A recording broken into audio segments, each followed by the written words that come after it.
Hello everybody, this is Siobhan from My Monologue Corner. It's part number 18, I believe. Hope you like my big hair. I just decided to get a little glamorous today. Hope you're all doing okay, hanging in there with everything that's going on. I know it's kind of crazy, but you know, we're just gonna get through this the best we can. It's all we can do. Just do what you're supposed to do. I know everybody's sick and tired of hearing about it. I know I am. Wash your hands and make sure they're clean. Wear a mask. Do the social distance thing, 6 feet apart. But I know one thing. When this whole madness is over, I'm going to throw my glove away like throwing it off like I just graduated from high school again.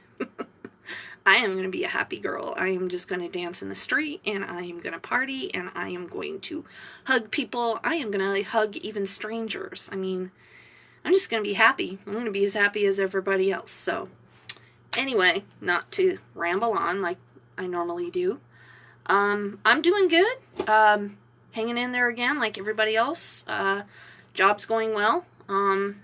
You know, it's not easy what I do, but I do it well. And when I come home at night and I think about some of the people I've taken care of, hopefully I've made them a little bit happier, even if they're people that are a little cranky. But, you know, they're not feeling good, so who doesn't feel good when they're ill? Anyway, little change of pace tonight. I am going to be not doing a monologue from a play, but again, I don't know if anyone follows me, but I'm a big John Steinbeck fan. My parents were, they went to Monterey a lot, and they took some classes down there about Steinbeck and knew people who knew him, and pretty cool stuff. I remember my father, who was really born in Nebraska, but he came out here when he was a kid, and my dad grew up on a chicken ranch out in Los Gatos. And Los Gatos is probably right next to, sort of next to San Jose, if there's any Bay Area people here.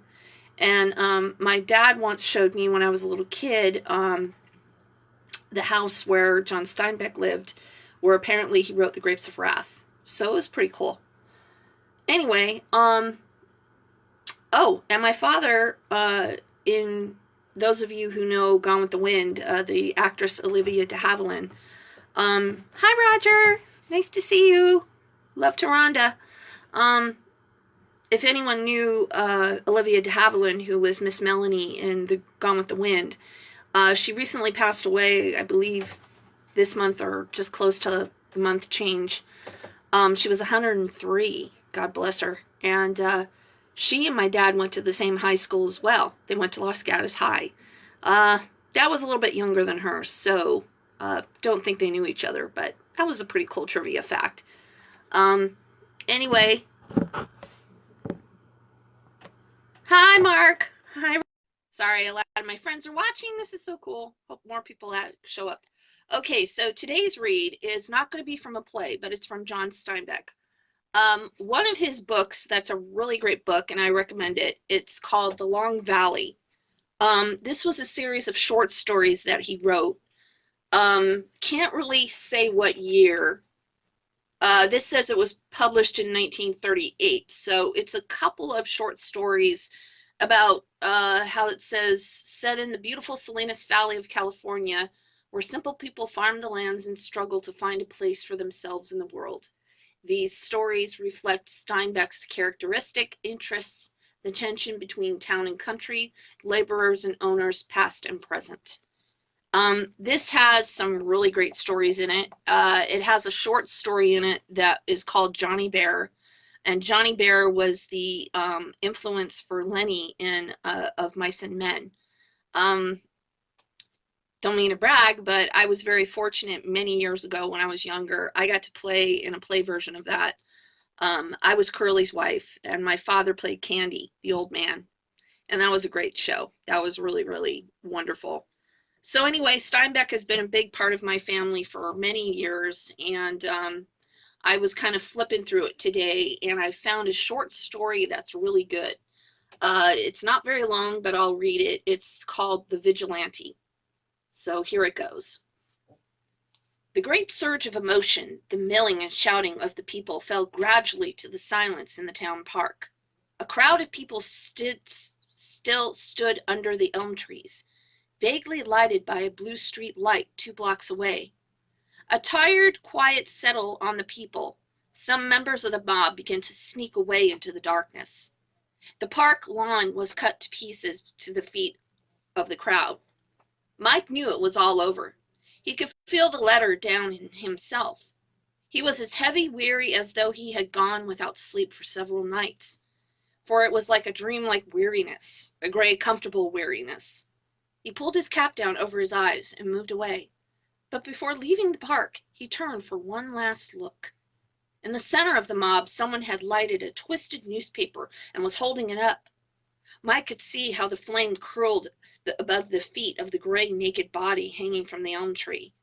It seemed curious to him that Negroes turn a bluish gray when they are dead. The burning newspaper lighted the heads of the up-looking men, the silent men fixed, and they didn't move their eyes from the hanged man. Mike felt a little irritation at whoever it was trying to burn the body. He turned to the man who stood beside him in the near darkness. "That don't do no good." The man moved away without replying. The newspaper torch went out, leaving the park alone, almost black by contrast. But immediately another twisted paper was lighting and held up against the feet. Mike moved to another man. "That don't do no good," he repeated. "He's dead now. They can't hurt him none." This second man grunted, but did not look away from the flaming paper. "It's a good job," he said. "This'll save the country a lot of money and no sneaky lawyers getting in." "That's what I say," Mike agreed. "No sneaky lawyers. But it didn't do no good trying to burn him." The man continued staring towards the flame. "Well, can't do much harm either." Mike filled his eyes with the scene. He felt that he was dull. He wasn't seeing enough of it. Here was a thing he wouldn't want to remember later so he could tell about it. But the dull tiredness seemed to cut the sharpness of the picture. His brain told him that this was a terrible and important affair. But his eyes and his feelings didn't agree. It was just ordinary. Half an hour before, when he was howling with the mob and fighting for a chance to help pull up the rope, then his chest began to feel so full that he had found that he was crying. But now everything was dead, everything unreal. The dark mob was made up of stiff lay figures. In the flame light, the faces were expressionless as wood. Mike felt the stiffness, the unreality in himself, too. He turned away at last and walked out of the park. The moment he left the outskirts of the mob, a cold loneliness fell upon him. He walked quickly along the street, wishing that some other man might be walking beside him. The wide street was deserted, empty, and as unreal as the park had been. The 2 steel lines of the cars tracked stretched glimmering away down the street under the elect trolleys, and the dark store windows reflected the midnight globes. A gentle pain began to make himself felt in Mike's chest. He felt with his fingers. The muscle was sore. And then he remembered. He was just in the front line of the mob when it rushed the closed jail door. A driving line 40 man deep had crushed him, Mike, against the door like the head of a ram. He had hardly felt it then, and he even felt now the pain seemed to have dulled from the dull quality of loneliness. 2 blocks ahead, the burning neon signboard "Beer" hung over the sidewalk. Mike hurried towards it. He had hoped that there would be some people there and talk to remove his silence, and he hoped that the men would have been, and he hoped that the men wouldn't have been to the lynching. The bartender was alone in his little bar, a small middle-aged man with a melancholy mustache and an expression like an aged mouse, wise and unkempt and fearful. He nodded quickly as Mike came in. "You look like you've been walking in your sleep," he said. Mike regarded him with wonder. "That's just how I feel, too, like I have been walking in my sleep." "Well, can I give you a shot if you want?" Mike hesitated. "No, I'm kind of thirsty. I'll take a beer." "Was you there?" Little man nodded, his mouse head like again. Right at the last, after he was all up and it was all over. I figured a lot of the fellows would be thirsty, so I came back and opened up. Nobody but you so far. Maybe I was wrong. They might be alone later, said Mike. There's a lot of them still in the park. They cooled off, though. Some of them trying to burn him with newspapers. That don't do no good. Not a bit of good, said the little bartender. He twitched his thin mustache. Mike knocked a few grains of celery salt into his beer and took a long drink. That's good. I'm kind of dragged out. The bartender leaned close to him over the bar. His eyes were bright. Was you there all the time? To the jail and everything? Mike drank again, and then looked at his beer and watched the beads of bubbles rising to the grains of salt at the bottom of the glass. Everything, he said. I was the first at the jail, and I helped pull on the rope. These times when citizens got to take the law into their own hands, sneaky lawyers come along and gets them fined out of it. The mousy jerked up, and the lawyer said, You're goddamn right, he said. Lawyers can't get all of them, and I guess this one was guilty all right. Oh, sure. Somebody said he even confessed. The head came close over the bar again. How did it start, mister? I was only there after it when it was all over. And then I only stayed a minute, and then it came back to open it up in the case that any fellows might want a glass of beer. Well, Mike drained his glass and pushed it over out to be filled. Well, of course, everybody knew it was going to happen. I was in a bar across from the jail. Been there all afternoon. The guy came in and says, What we all waiting for? So we went across the street, and a lot more guys was there, and a lot more come. We all wanted to stood there and yell. Then the sheriff came out and made a speech, but we yelled down at him. A guy with a .22 rifle went along with the street and shot out the street lights. Well, then we rushed to the jail doors and bust them. And the sheriff wasn't going to do nothing. Wouldn't do no good to shoot if it was an honest man to save a creep fined. An election coming on too, the bartender said. Well, the sheriff started yelling, Get the man, boys, for Christ's sake. Get the right man. He's in the fourth cell down. Well, it was kind of painful, Mike said slowly. The other prisoners were so scared. We could see them through the bars. I never seen such faces. The bartender excitedly poured himself a small glass of whiskey and poured it down. I can't blame him much. Suppose you was in for 30 days and a lynch mob come through. You'd be scared to get to the wrong man. Well, that's what I say. It was kind of pitiful. Well, we got to the prisoner's cell. He just stood there with his stiff eyes closed like he was dead drunk. One of the guys slugged down on him and he got up. And then somebody else socked him and went over to and hit his head on the cement floor. Mike leaned over the bar and tapped on the polished wood with his forefinger. Of course, this was my idea. But I think that killed him, because I helped to get his clothes off, and he never made a wiggle. And when we struggled him, he didn't even jerk up around none. No, sir, I think he was dead all the time after the second guy smacked him. Well, it was all the same in the end. No, it ain't. You like to do the right thing. He had it coming to him, and then he would have got it.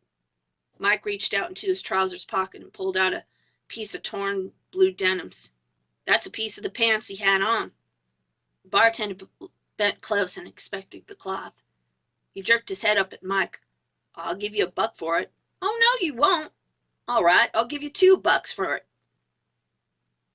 Mike looked suspiciously at him. What do you want it for? Well, here, give me your glass. Have a beer on me. I'll pin it up on the wall with a little card under it. The fellows that come in here will like to look at it.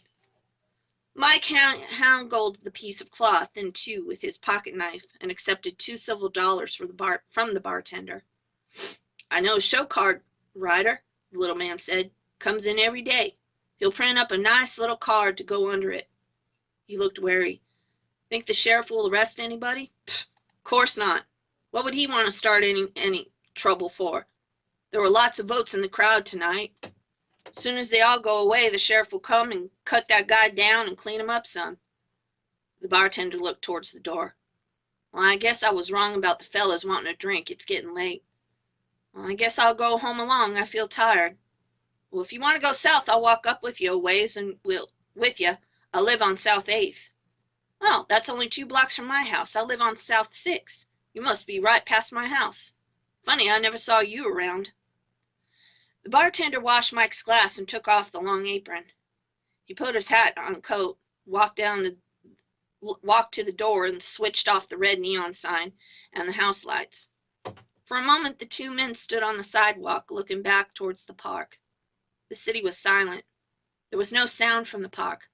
A policeman walked a block away, turning his flash into the store windows.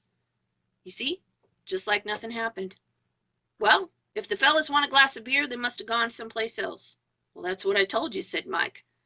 They swung along the empty street and turned south, out of the business district. My name's Welch, said the bartender. I've only been in this town about 2 years. The loneliness had fallen in Mike again. It's funny, he said. I was born right here in this town, right in that house I live in now. I got a wife, but no kids. Both of us right here in this town. Everybody knows us. They walked on for a few blocks. The store dropped behind, and the nice houses with bushy gardens and cut lawns lined the street. The tall trees were shadowed in the sidewalk by the streetlights. 2 night dogs went slowly by, smelling each other. Welch said softly, Wonder what kind of fella he was. The guy who got hung, I mean.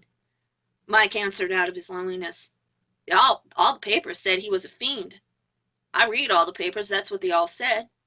Well, yes, I read them too. But it makes you wonder about him. I've known some pretty good guys like him. Mike turned his head and spoke protestingly. Well, I've known some damn fine ones myself. I've worked right alongside some of them, and they was as nice as any white man as you could want to meet. But not no fiends. His vehemence silenced his little Welch for a minute. And then he said, You couldn't tell, I guess, what kind of a fella he was. No. He just stood there stiff, with his mouth shut, and his eyes tight closed, and his eyes right down at his sides. And one of the guys smacked him. It's my idea that he was dead when they took him out. Welch sided close on the side along the walk. Nice gardens along here. Must have had a lot of money to keep 'em up. He walked a little closer, so that his shoulder touched Mike's arm. I ain't never been to a lynching. How's it make you feel afterwards? Mike shined away from the contact. It don't make you feel nothing. Put his head down and increased his pace. The little bartender nearly trod to keep up with him.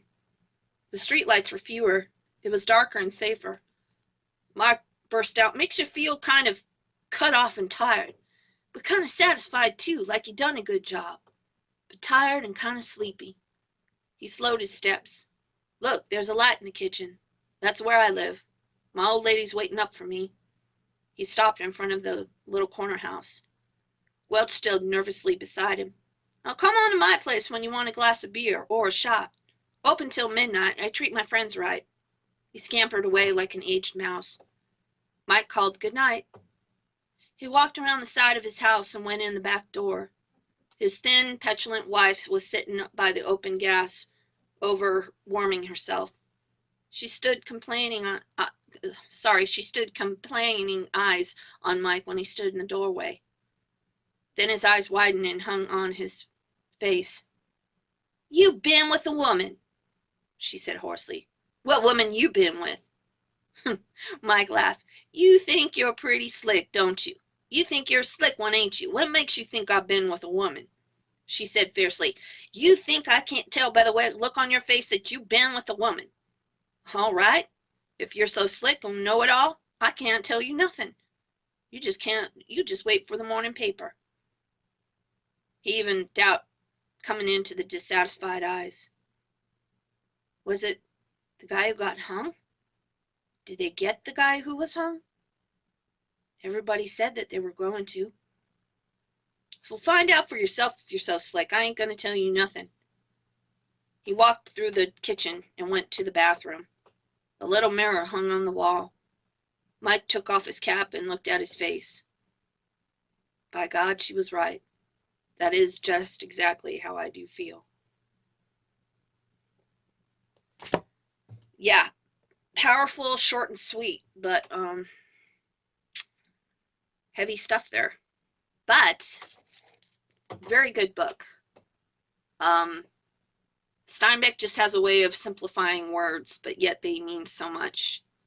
I think one of my favorite books is East of Eden and Grapes of Wrath, but there's not anything that if you don't read about him, he has a way of making you understand something so true to life, but yet so good. And in some ways, I sort of sugar-coated the story. I didn't say the N word. I hate saying that word. But kind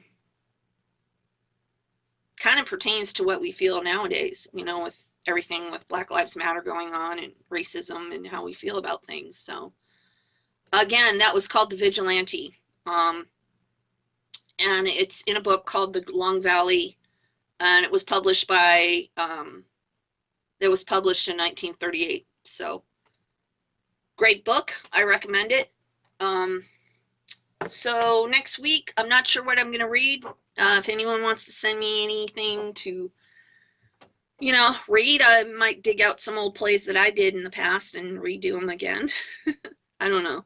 We'll see. I'm hanging in there like everyone else. I hope everyone's okay. And I'm sick and tired of this whole thing, but doing the best I can, just like anyone else. So anyway, everyone stay safe, stay well, and we will get through this. And go Kamala Harris. Woohoo! So happy Joe Biden and Harris are going to run. Hopefully they'll win and we can make America great again by getting rid of Trump. That's just my personal thought. Anyway. Okay, guys, take care, and I will see you probably next week or sooner than that. I'll post soon.